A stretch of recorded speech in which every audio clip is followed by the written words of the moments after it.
रामपुर नाम के गांव में किशन नाम का एक किसान रहता था। किशन के परिवार में उसका बेटा राजू और पत्नी सुनीता थी। एक बार किशन के गांव में बारिश न होने से सूखे के हालात हो गए और किशन के खेत में भी कोई फसल नहीं हुई।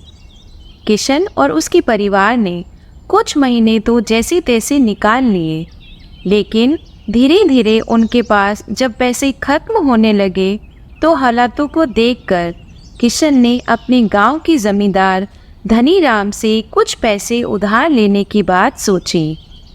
धनीराम जी, इस बार सूखे की वजह से मेरे खेत में फसल नहीं हुई है, इसीलिए मुझे आपसे कुछ पैसे उधार चाहिए। किशन, मैं यहाँ मुफ्त में किसी को उधार देने नहीं बैठा हूँ। अगर तुम्हें पैसे चाहिए तो मैं कुछ गिरवी रखना पड़ेगा। लेकिन मेरे पास तो ऐसा कुछ नहीं है जो मैं गिरवी रख सकूं। तो तुम एक काम करो, तुम अपना खेत गिरवी रख लो। वैसे भी तुम उस पर अभी खेती तो कर पाओगे नहीं। किशन के पास इसके अलावा कोई चारा नहीं था। उसे अपने परिवार को पालने के लिए पैसे तो चाहिए ही थे, इसलिए उसने अपना खेत गिरवी रख कर धनीराम से पैसे उधार ले लिए।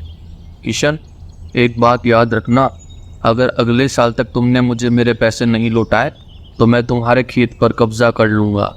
आप चिंता मत कीजिए धनीराम जी, इस बार होने वाली बारिश से जो फसल होगी उसे बेचकर मैं आपके सारे पैसे लौटा दूंगा। लेकिन शायद भगवान को कुछ और ही मंजूर था। धनीराम से पैसे लेने के कुछ ही महीनों बाद किशन की मौत हो जाती है और इसलिए धनीराम ने उसकी खेत पर कब्जा कर लिया। कई साल बीत गए।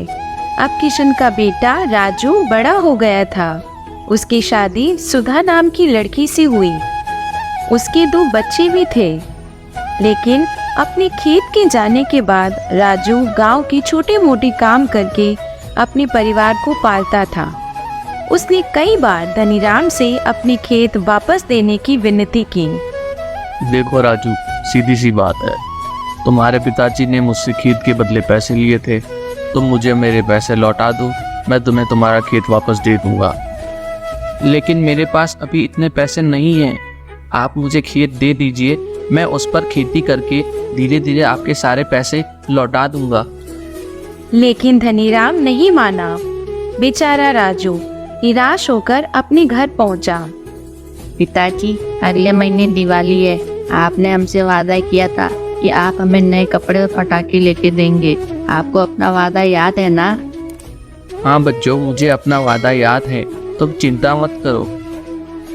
मन ही मन राजू सोचने लगा कि वो ऐसा क्या करे कि वह अपने घर की परेशानी दूर कर सके। काफी सोचने के बाद उसे केवल एक ही रास्ता दिखा, इसलिए उसने अपनी माँ सुनीता और पत्नी सुधा से कहा, माँ सुधा, मैंने खूब सोचा है और ये फैसला किया है कि मैं शहर जाकर कोई काम ढूंढ लेता हूँ। हो सकता है जो छोटे मोटे काम करके पैसे मैं यहाँ कमाता हूँ, मुझे शहर में उससे अच्छे पैसे मिल जाए। और अगर सब ठीक रहा तो मैं दिवाली से कुछ दिन पहले पैसे कमा कर लौट आऊँगा। देखिए जी, मैं जानती हूँ आप जो भी करेंगे अपने परिवार के लिए अच्छा ही करेंगे, इसलिए आप चिंता मत कीजिए। मैं बच्चों और माँ जी का ख्याल रख लूँगी। बेटा, तू यहाँ की चिंता मत कर, तू बस मन लगा कर अपना काम करना। मैं भगवान से प्रार्थना करूँगी तुझे शहर में अच्छा काम मिल जाए। अगले दिन राजू ने अपनी पत्नी को कुछ पैसे दिए और कुछ पैसे अपने साथ लेकर शहर के लिए निकल पड़ा। आगे चलकर राजू के साथ क्या हुआ, इसके लिए इस कहानी के भाग 2 को देखना ना भूलें।